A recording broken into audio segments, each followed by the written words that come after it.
Հանրակրթության բարեփոխման հայեցակարգի համաձայն դպրոցներում 12-րդ դասարանը կլինի կամավոր եւ աշակերտները կկարողանան այն ավարտել գրանցվելուց հետո։ Այս մասին այսօր հայտարարել է կրթության նախարարը, ներկայացնելով բարեփոխումը։ Գիվի Միքանաձեն նշել է, որ ամեն մարտ կբացվի գրանցման ցանց, որտեղ ցանկացողները կգրանցվեն եւ կշարունակեն ուսումը 12-րդ դասարանում։ Կրթության, գիտության եւ երիտասարդության նախարարությունը լիակատար պատասխանատվություն է կրում ապահովելու համար, որ 11 տարվա կրթությունը բավարար լինի մեզ համար։ Երիտասարդներին լիարժեք ընդհանուր կրթություն տրամադրելու համար մենք կթողնենք կամավոր բաղադրիչ, որի միջոցով ամեն մարտ կբացենք գրանցման ցանց, որտեղ ցանկացած հետաքրքրված անձ, եթե ցանկանում է սովորել 12-րդ դասարանում, հնարավորություն կունենա գրանցվել եւ համապատասխանաբար հաջորդ ուսումնական տարում հատուկ նրանց համար կբացվի 12-րդ դասարան, որպեսզի մենք կարողանանք նաեւ բավարարել նրանց հետաքրքրությունները, ասել է Միքանաձեն։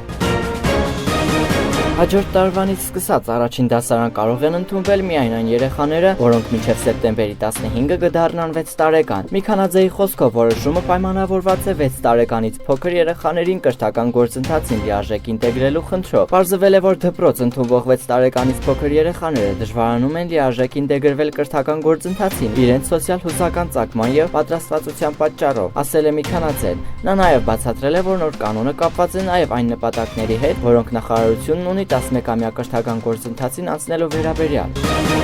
Դպրոցական ժամերին բջջային հեռախոսների օգտագործումը կարգելվի։ Մենք կարծում ենք, որ ուսումնական գործընթացին ներգրավվածության եւ ուսումնական միջավայրում կողմնորոշվելու համար կարեւոր է արգելել բջջային հեռախոսների օգտագործումը դպրոցական ժամերին։ Կմշակվի եւ կիրականացվի համապատասխան կանոն, համապատասխան չափորոշիչով, որպեսզի ոչ ուսումնական գործընթացը վնասվի, ոչ էլ երեխայի ծնողի կամ իրեն հետաքրքրող անձի հետ շփվելու իրավունքը խախտվի, ասել է նախարարը։